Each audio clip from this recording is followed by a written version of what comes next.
Bayangkan sebuah negara yang dikelilingi dua kekuatan besar.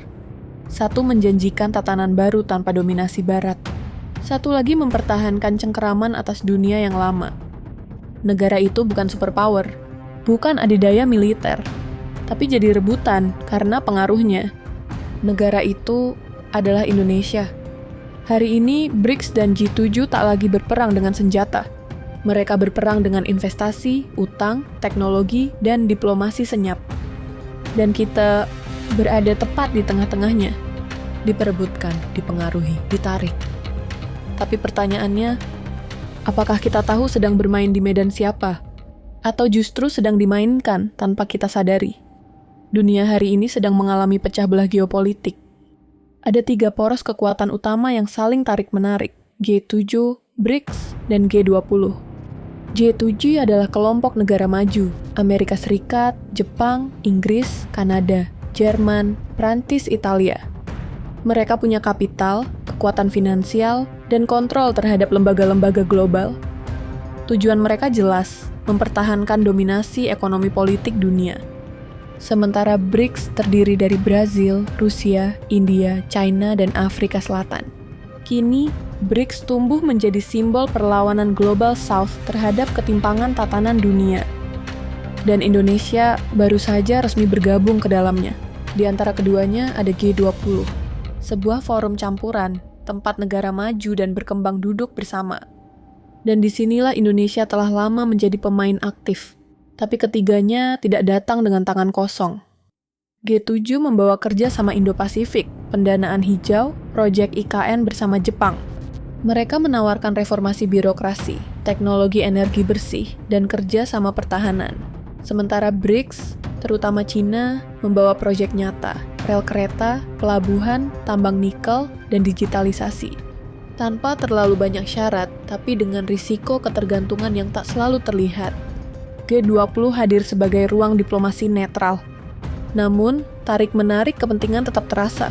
Saat Indonesia jadi tuan rumah G20 di Bali, dunia sedang pecah karena invasi Rusia. Tapi Jokowi berhasil membuat semua tetap duduk satu meja. Pertanyaannya, di mana posisi Indonesia? Presiden Prabowo mendukung penuh masuknya Indonesia ke BRICS. Tapi Indonesia tetap menjalin kerja sama pertahanan dengan Amerika Serikat dan Jepang. Kita berdagang dengan China, tapi tetap jadi sekutu strategis bagi Barat. Kita bicara non-blok, tapi semua blok ingin kita di pihak mereka. Indonesia sedang menari di atas benang halus diplomasi global. Tapi siapa yang memimpin gerakan tari itu? Dalam setiap peluang ada risiko besar. Dunia sedang bergerak ke arah perang dingin baru. Ketegangan di Laut Cina Selatan. Perang teknologi antara AS dan China. Perang mata uang antara dolar dan yuan digital. Dan perang informasi yang membentuk persepsi publik dari balik layar. Indonesia ada di garis api. Salah langkah, dan kita bisa kehilangan kedaulatan dalam bentuk yang lebih halus. Ketergantungan ekonomi, dominasi teknologi asing, dan tekanan diplomatik. Investasi Cina bisa berujung utang yang sulit ditebus. Kerjasama dengan Amerika bisa disusupi agenda militer. Gabung BRICS bisa memicu reaksi keras dari Barat. Lalu, apakah Indonesia siap? Siap jadi penyeimbang dunia yang sedang terbelah? Siap memastikan bahwa pembangunan kita bukan hanya soal gedung dan jalan, tapi juga soal arah, identitas, dan kemandirian?